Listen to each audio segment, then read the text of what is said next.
Assalamualaikum warahmatullahi wabarakatuh. Saya Marcelina Nurhaliza dari Angkatan Komisariat Pertama PPA Gazda akan mempresentasikan tentang caving. Gua adalah lubang yang bisa disusuri atau dijelajahi. Sedangkan caving adalah kegiatan susur gua.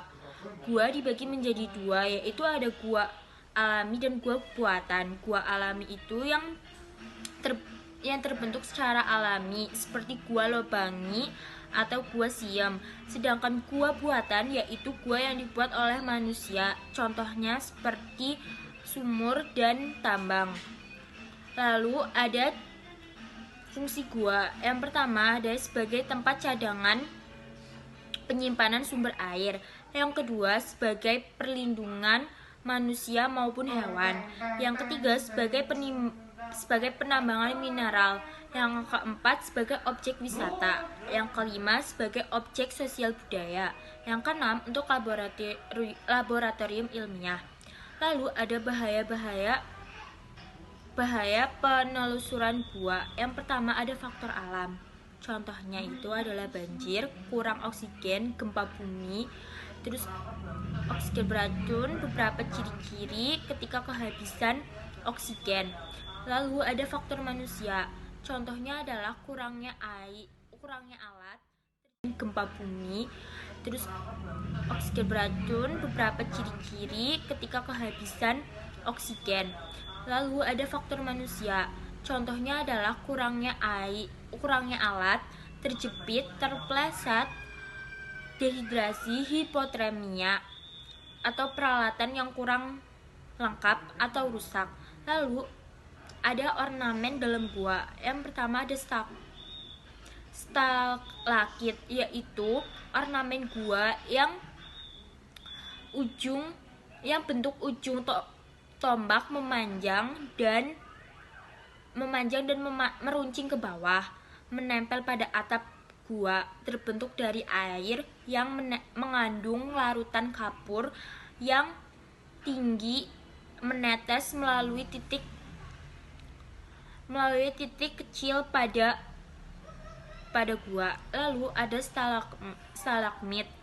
Stalagmit itu terbentuk dari proses terjadinya stalaktik ketika air menetes jatuh dari atas ke lantai gua, terjadi penguapan air sehingga timbul permukaan larutan kapur yang membentuk kerucut, memanjang dan meruncing ke atas.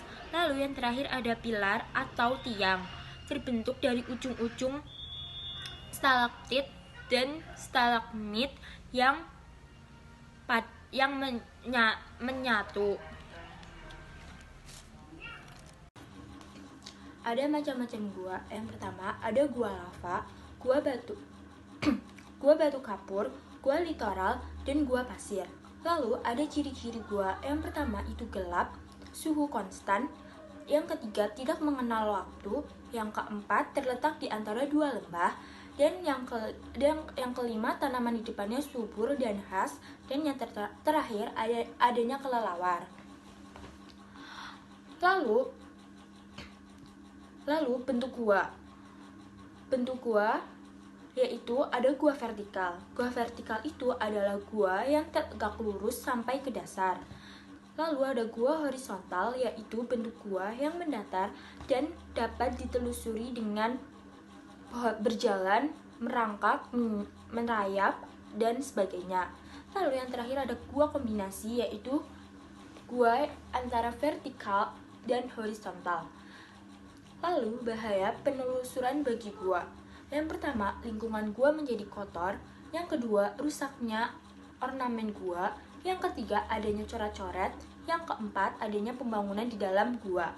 Lalu ada alat-alat untuk eksplorasi gua. Yang pertama, ada helm speleo. Helm speleo ini merupakan helm khusus untuk kegiatan penyusuran gua. Helm ini didesain agar mampu menahan benturan dari runtuhan batu dari berbagai sisi dengan ketinggian tertentu. Lalu, helm speleo ini dilengkapi tali yang digunakan untuk mengikatnya pada kepala. Helm ini juga memiliki space khusus di bagian depan untuk meletakkan headlamp atau senter. Lalu ada sepatu.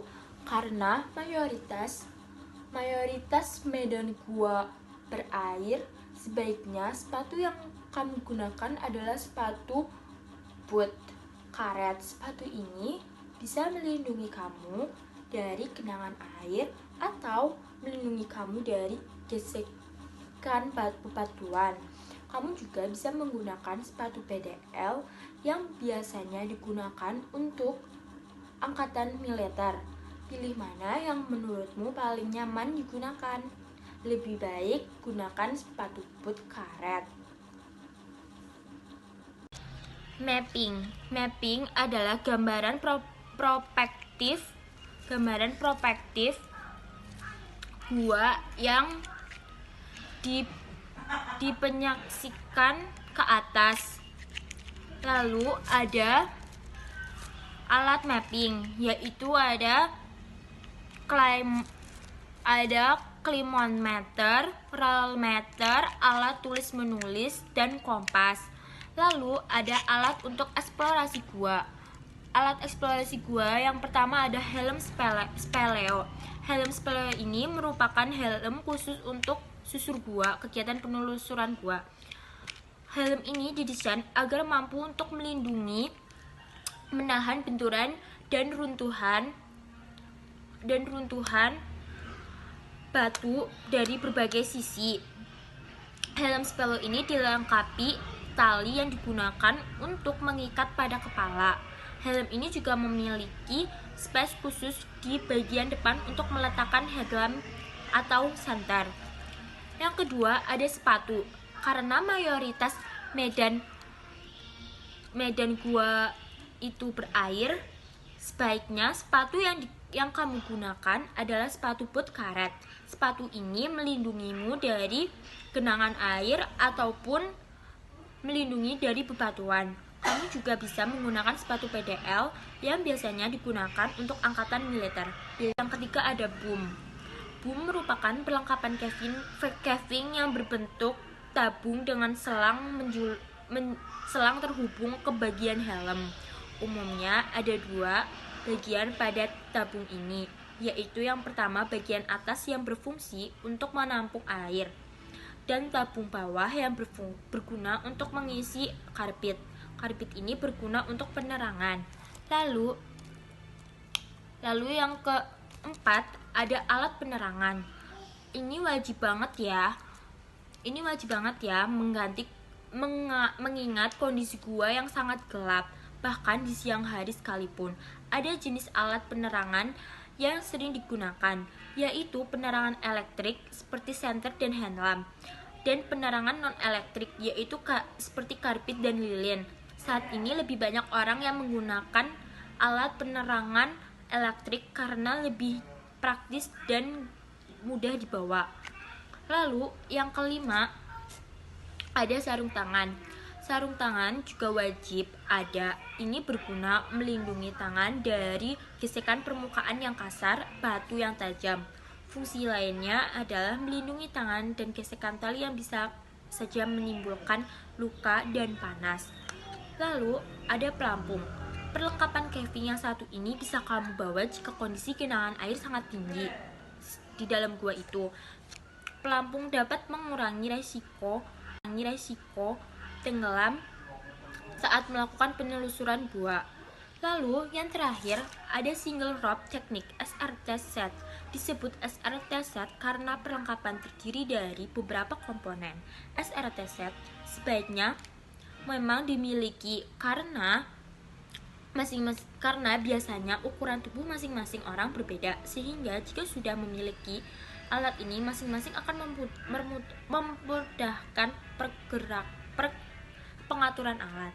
Lalu ada alat-alat untuk susur gua, yaitu seperti set harness, merupakan tali yang digunakan untuk pengaman tubuh dan dipasang di bagian paha dan pinggang.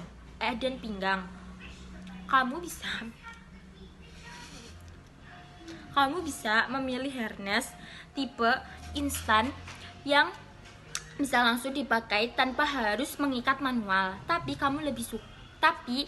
kalau kamu lebih suka mengatur ikatan sendiri, kamu bisa memilih harness manual. Lalu ada ascender. Perlengkapan Kevin ini berguna untuk menaiki atau memanjat tali. Ascender ini ada 2 jenis, yaitu hand extender dan chest extender. Hand extender ini dipegang di tangan saat menaiki tali. Sekian dari saya yang bisa saya sampaikan. Mohon maaf jika ada kesalahan. Wassalamualaikum warahmatullahi wabarakatuh.